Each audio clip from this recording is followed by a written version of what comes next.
House Speaker Mike Johnson says he has little confidence in a bipartisan border security effort, adding that Joe Biden doesn't need new laws to close the border. He just needs to reinstate the Trump policies. There is an inescapable fact that all the American people know, everybody, it doesn't matter what political party you're in.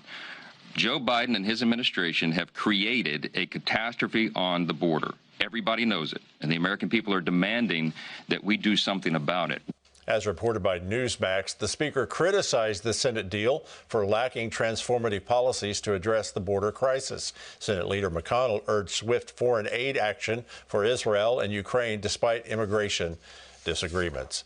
Speaking on the border on Wednesday, House Speaker Mike Johnson announced plans to hold an impeachment vote against Homeland Security Secretary Mayorkas. Earlier in the day, the Homeland Security Committee advanced 2 articles of impeachment, signaling a likely successful vote. Majority Whip Tom Emmer says he plans to hold that floor vote next week. Since Joe Biden took office, Secretary Mayorkas has overseen and allowed a so-called invasion at the southern border. His only mission has appeared to be having Border Patrol process as many illegal immigrants as possible and then let them roam free throughout the United States. You remember the powerful statement Canadian truckers made against COVID lockdowns. What message do you think this convoy will send to President Biden and all the politicians who are sitting on their hands instead of securing our border? Well, I hope that the message that will be received is that the American people don't buy the propaganda. The American people know that the purpose of government is to secure their rights to life, liberty, property, and self-defense, and that the people are not going to stand by while politicians play political games wringing their hands. They're going to demand that government fulfill its purpose. At the Senate hearings yesterday, speaking to politicians on social media, talking about the dangers, Snapchat CEO Evan Spiegel's apology to parents started turning into a promotion of anti-drug PSAs, but California Senator LaFonza Butler, well, she wasn't having it. Over 100,000 people lost their lives last year, and we believe people need to know that one pill can kill. Mr. Spiegel, there are 2 fathers in this room who lost their sons. They're 16 years old. Their children were able to get those pills from Snapchat. Senator Lindsey Graham said until big tech can be sued by those harmed, it's all talk. Other senators want government regulation over social media. Is that a good idea? What do you think the answer is? Okay, so let's just be very clear. More government is never the solution. More government is always the problem. So what we have is government backing and funding social media as the problem. We have government shielding social media from civil lawsuits is the problem. This is a civil contract. This is a civil litigation issue, wrongful death, however you want to do it. This is a civil issue, not a government issue.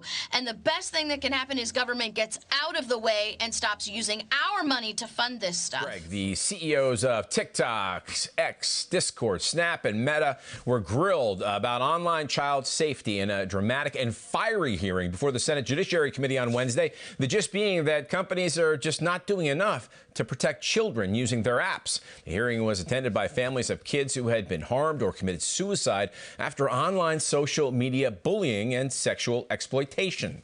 Mr. Zuckerberg, you and the companies before us, I know you don't mean it to be so, but you have blood on your hands. You have a product. You have a product that's killing people.